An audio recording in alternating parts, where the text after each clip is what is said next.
Hi, good afternoon. Thank you all for joining us for the Heart Gallery's monthly webinar, Navigating Informal Kinship Care. We are so thankful that you could join us today. We're very excited to have Mercedes Bristol with us today. She's a founder and executive director of Texas Grandparents Raising Grandchildren. After Mercedes' presentation, we will have some time for Q&A. So if you have any questions, please feel free to use the chat as I'll be monitoring it, or you can also wait till the end to ask them directly. I'll also be following up with everyone on this call after the webinar just to provide some more information. But for now, please welcome Mercedes. And again, thank you so much for being here today. So go ahead, Mercedes. Thank you so much, Cassandra, for inviting me and come and have this conversation with other community partners and members of our community. Again, my name is Mercedes Bristol. I'm the executive director of Texas Grandparents Raising Grandchildren. But my journey started with having 5 grandkids and adopting them. Had several CPS cases and navigated the system for about 3 years, and it was very difficult to navigate. And so the first 3 removals were with no support from CPS. So I got to experience a lot of frustration, a lot of grandparents don't have rights, but we don't have a voice and all that. And so then on the 4th CPS case, my little one, which was 3 months old, was removed and put in foster care. And the worker actually gave me the opportunity to get licensed. And so then I learned a whole other aspect, another side of CPS and what that was to get supported. So my work started because of all of the things. The first time when I got the 5 kids, I didn't have beds for the children. So I applied for the one-time TANF, temporary assistance for needy families, and I was denied because of my resources. I had a 6-year-old car that was paid for. I was working for my retirement. I was 57 years old. And I went to apply for the one-time TANF, and they denied me because my car was over the $1,000 resource limit. And so I thought, that's not fair. We get these children and we have no income. We have just our jobs. I was working at the time, but other grandparents that I've encountered have actually now been they're on Social Security and they don't have the resources, and they can't. Most of them, 7 out of 10 grandparents that come to us actually don't have legal status, so they're not able to apply for a lot of the benefits. And so that has been that was an eye-opener for me. So we started support groups here in San Antonio. I am from San Antonio. And we had a support group in Austin, but we have now 27, and I'll show you. This is our website now. So we come from the lens of how can we support grandparents. One of the things that they asked me to do is to define informal kinship caregiver and distinguish it from formal kinship caregiver. So if the child goes into the foster care system, let me back off. If the child has a CPS case and the CPS gets a ward of the child, that is a formal kinship.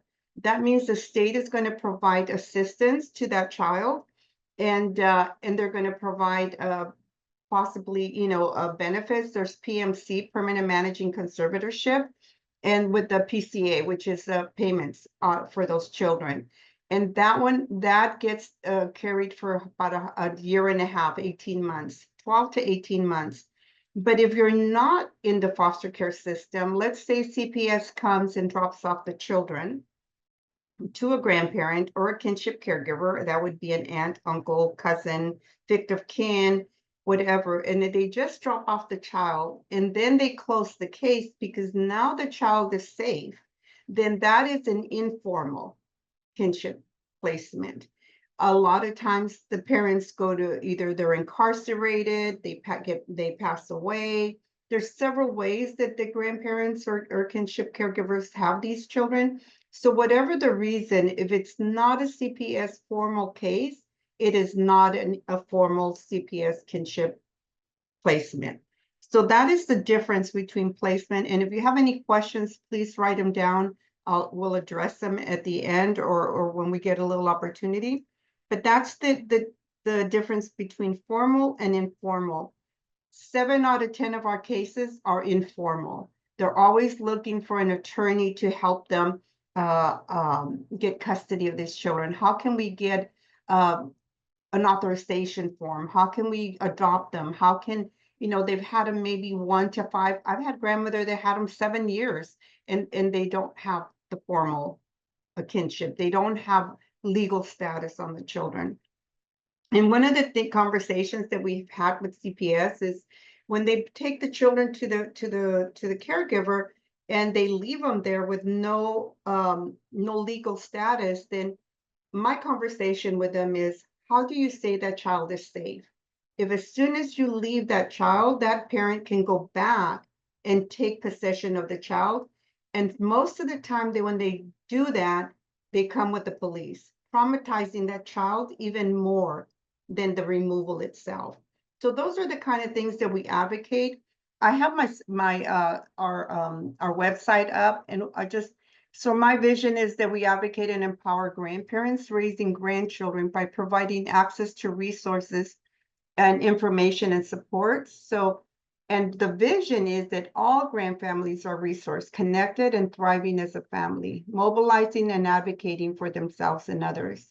So advocacy comes in different forms. We can advocate at the schools for our children, for 504s, for special needs, all of that. We can advocate at the doctor's office. But one of the things that we're educating grandparents is how to advocate at the state and national level. How can we change some of these things that are not in place? So I'll give you a little bit of statistics. These come from Generations United. I'm a Grand Voice member for Generations United, and what that means, I've been with them for 7 years. And what that means is that we do advocacy at the national level. So we go to Congress and we tell them, these are the facts. In Texas, we're the #1 state in removals. We shouldn't be proud of that, but we're #1. And so for every 1 child that's in the foster care system, there's 24 children outside of the foster care system under kinship that is not getting supported by any means. So these are the stats. 67% are under the age of 60, and you can look at that. You can always go on the website and go in further. For the sake of time, I'm just going to highlight some things. We have 3 arms here at Texas Grandparents Raising Grandchildren, and one of them is support groups. Support groups is you're not alone. We're here in the same boat. We can walk together. And in these support groups, what's really amazing is that these grandparents build community. They build a sense of we belong together. I remember when I had my grandkids enrolled in the elementary school, and all the mothers are young, and here I am, a grandmother with gray hair, and taking these children to school. They get invited to parties, birthday parties or any of that, and you're the older person there, and you don't fit in. So support groups come together, and they build a sense of community. They build a sense that now I can invite another grandparent with her grandchildren, and the grandchildren feel like they fit into them. I remember my grandson saying, they told my grandson in middle school, "Are you going to the mother and son dance?" And he said, "I don't have a mother," and they don't belong. So when we keep them together, we form this community of the same demographic, same dynamic, then they feel like they belong. So that's one of the things that we do in support groups. We have 27 support groups throughout the state. We are looking to reopen Austin, but we have Houston and Dallas and Fort Worth area, Seguin, and so you can always join. Click there, and you can start looking regarding where the support groups are. Our next arm is our case management. Case management is a one-to-one case manager, and it's a peer-to-peer also. So we know what the other person's grandparent or caregiver has gone through. And so we go and we navigated their situation, connecting them to resources. That could be maybe an attorney that they need a referral. That could be a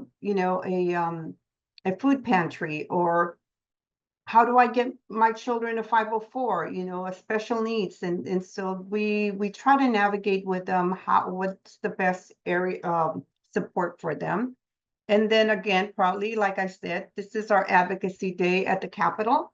And we went with 42 people this year on January 31st. We have education workshops that we do, just talking about different policies that are coming up. Right now, we know that this is our legislative year. And so Senator Menendez provided food for 130 people. We had every text in there. We had a text per text there. These are policy people that support us. So that's our advocacy day at the Capitol. This was our second year. And we plan to continue educating grandparents to be able to know how to advocate at the state level. And then down here, of course, we have the impact. One of the impacts that we have is how we can learn about us. 95% of grandparents report stress related to caregiving. 67% of grandparents face financial strain due to caregiving, and 46% of grandparents have raised grandchildren for more than 5 years. These are stats that we have gotten from the people that we've encountered. So I've been doing this work since 2014, and we became a nonprofit 2018. So we've been gathering data on how grandparents where their situation is.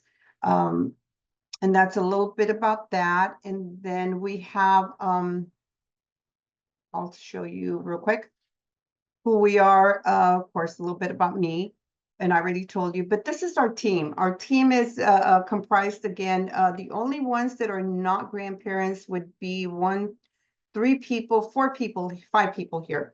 5 people. Other than that, and they're more in the administrative area, but all of the rest of the team are peer-to-peer support. The other question they asked me to do is explore the strengths and needs of informal kinship caregivers. I think we talked a little bit about, we did a survey, and one of the surveys was, what was the biggest needs for grandparents, from 1 to 5, and legal was number 1. So we started doing Ask a Lawyer little seminars, and we had some attorneys come together and give grandparents free legal advice, and then giving them Catholic Charities was one of them, came together. We have one attorney right now that has been very gracious to be able to do free consultations and then guide grandparents to whatever their need is.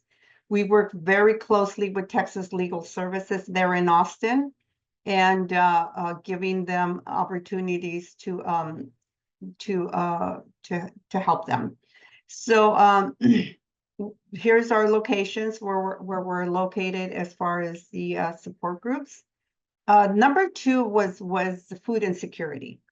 So first was the legal, second was food insecurity, third was mental health. Where grandparents get very stressed. The need to have all of the needs met for the children without any help is very stressful. The legal status is very stressful.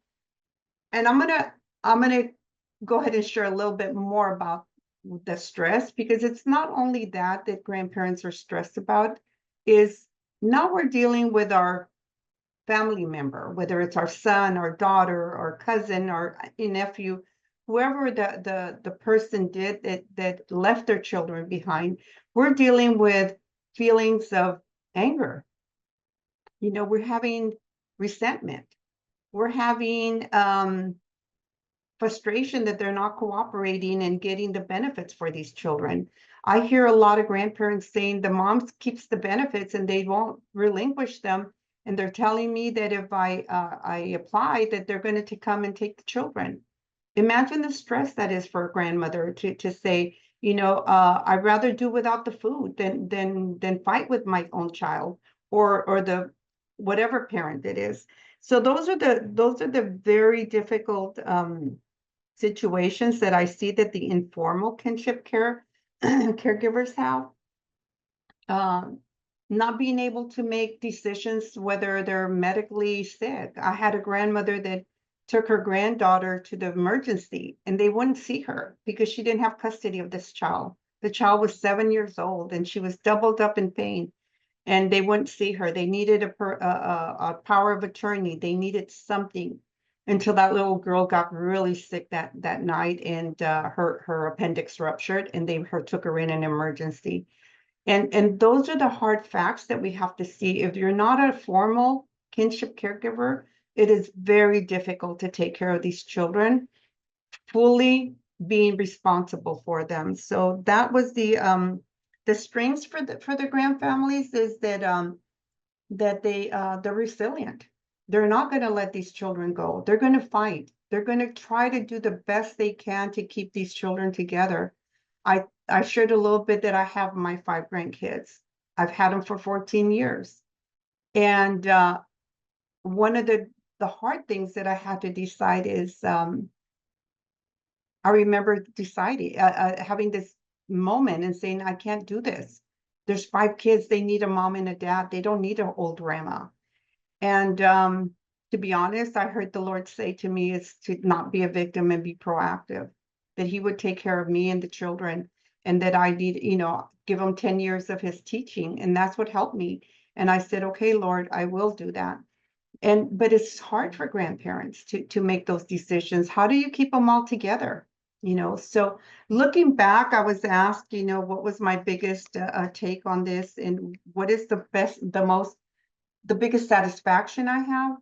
And now my grandkids are 23, 21, 20, and 16 and 14. But the 3 older ones, they get together. They go to car shows, they go to the movies, they get to be together, they get to do things, they come over, they get to just be family. They weren't separated. And that was my biggest accomplishment now, even through the struggles that they have each other. So those are the strengths of a grandparent, a kinship caregiver, is that they keep them with family. And we know that children thrive more when they're with family than in a foster care system.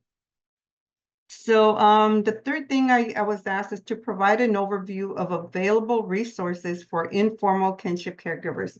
I think we talked a little bit about that, but one of the things that I'll say is the education and resources that we have. If you go into our San Antonio area, we have food pantries. We connect them with clothing, legal, Texas Legal Services, utility places, Alamo Council on Government, Diaper Bank. If you're in the Texas, in the Dallas area, we have again a lot of things that are available to them. That's what we try to look, and we have a big resource list that we don't put up here because it's just too big. But in other areas, again, in the Austin area, we had a support group, and we lost the facilitator there. So I'm looking for someone that will be able to do that. And so what we do is we have, again, a peer-to-peer support and just providing the needs. Whatever question you have, we will find an answer for it. We do interventions with CPS. When there's a CPS case and we have a volunteer, Richard Garza, who is one of our board members. He was a supervisor for CPS, and he comes in and he'll have meetings with CPS. We'll go to meetings with grandparents. Whatever it takes for this grandparent to have less stress and be able to provide for these grandparents, for these grandchildren. One of the things that I get asked a lot is, how come you don't focus on the children? You know, you don't focus on getting more help for the children. And I always see it like a pyramid, right? If we don't sustain, if we don't support, and we don't have a good foundation at the bottom with the grandparents or the kinship caregiver, we can't provide up on top, as our main goal is to provide a safe place and a successful environment for these children. How can they get their education? Really, how do we empower grandparents to advocate, for their education and get them prepared for college or whatever their goals are? But we really need to start with the caregiver and taking care of that caregiver so they can be able to have the resources to be able to help these children. Cassandra, did I cover everything? Yeah, I think so. I think maybe if you want to talk a little bit more, or I was just curious a little bit more of like the informal and the formal kinship. Like, is there ever like like how to advocate best to switch into the formal kinship care, or like how do you navigate that with parent, like you said, that grandparent that been with their informal kinship care for almost 7 years? Like, how do you advocate for that?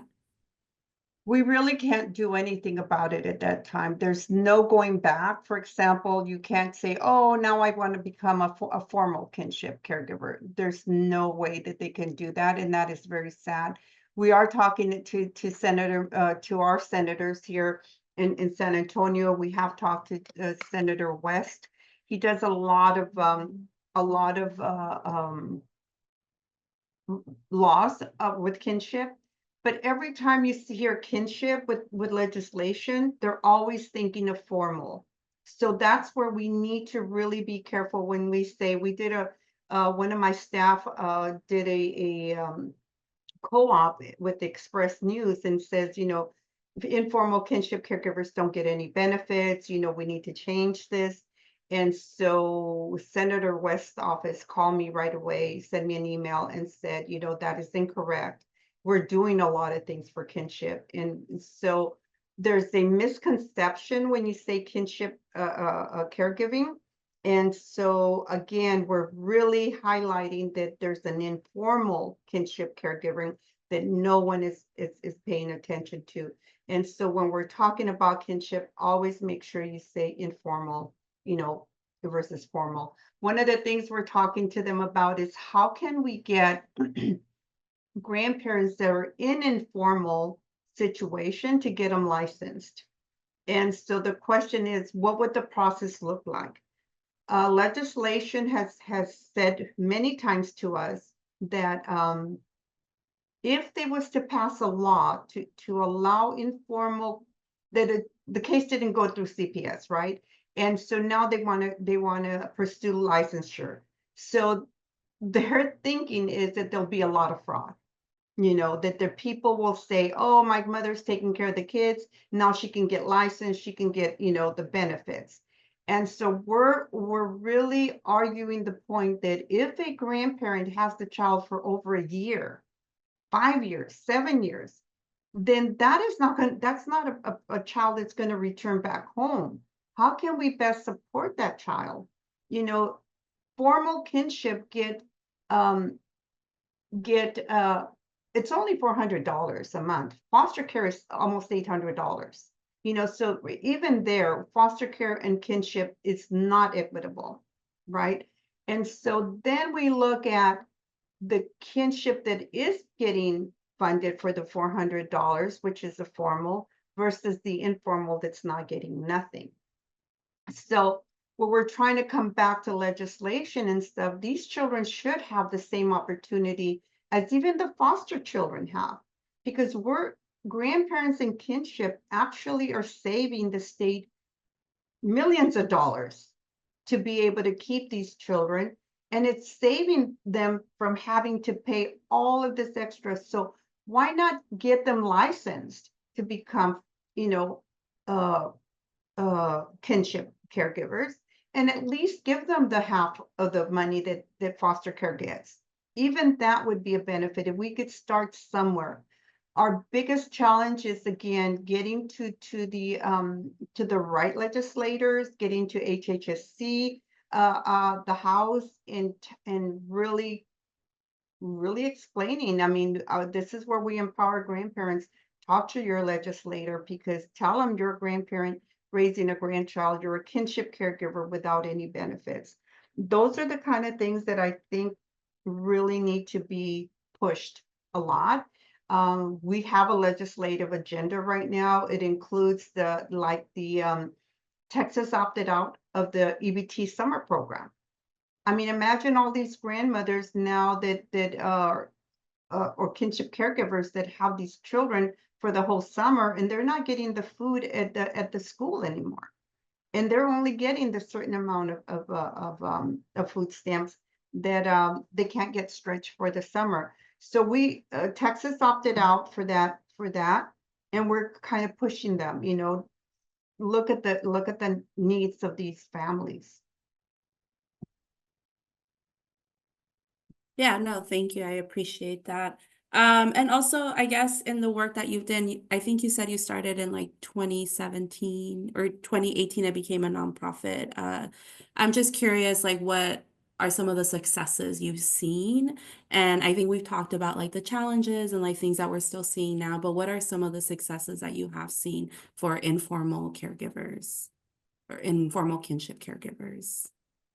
One of the successes that we had was in 4 legislations ago. We went about 4 grandparents and I went to the Capitol, and we talked to Representative Burkhead. We talked to Representative James Frank and Senator West, and we went and we talked about this disparity, right? And so with foster care and kinship, and that's where we had House Bill 4 come into play. From that year came House Bill 4 that passed, and that was when the formal kinship now are able to get the PMC, permanent managing conservatorship, with the payment. And so I believe that that was a small win, but we still continue to work. So that was one of the wins. The other one is, as far as legislation goes, is that we advocated for the resources to be changed. And so there was a House Bill 1287 that passed also, where it used to be that grandparents were able to apply for TANF, only grandparents. This bill changed it that all kinship caregivers can apply for TANF. And that no, that was the wrong bill. The 1287 was the bill where the resources changed. So the resources were higher now. So instead of being like the 46 something, it went up to 80 something, 8,000 something for the vehicle for your resources. The other one that changed was the and I can't remember the name, forgive me, it's on our website, but it was more for the TANF. And now kinship caregivers can apply for TANF, and the age for grandparents was 45 and over, and now it's 25 and over, because we've identified that there's younger grandparents, in their 30s that cannot access that TANF, or there's brothers, sisters, aunts, and uncles that can now access that TANF. So the difference with the TANF is, and I'll say this much, is that there's 2 TANFs. There's a one-time TANF, and then there's a monthly payment TANF. Okay.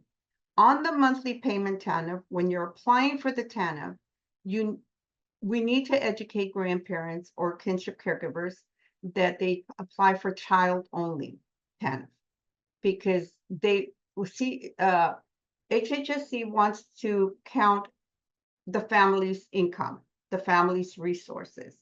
But every child that's removed from the parent is considered kind of homeless type of thing. So they can't count their income because they don't have any. So when the grandparents get denied for TANF, then we actually have them file a complaint, or what do you call it? for not a for hearing, anyway, to file a grievance, or, just to file a complaint on them. And so they will get reinstated. We have had some of my staff be able to represent some of the grandparents in that hearing, a fair hearing, that's what it is, in the hearings, and be able to overturn the decision because they denied them without reason. We have 3 events a year. We have a conference in April. In our conferences, we post a lot on Facebook. So we have our Facebook page. We have Instagram now, and we have LinkedIn. We're on LinkedIn, and so we're in the media. We're also, like I said, we have a conference in April. A lot of people, we do a lot of that, and it's word to mouth also. We have our website. People Google and find us. In our website, at the end where it says contact us, we have a like a form type of thing. You can type in, referral. You can make a referral to us. Schools find us. We're in the schools a lot. We have noticed that schools know how many children are in the foster in the kinship household. So they're making referrals to us, and the community has known us now, and we get referrals through the community.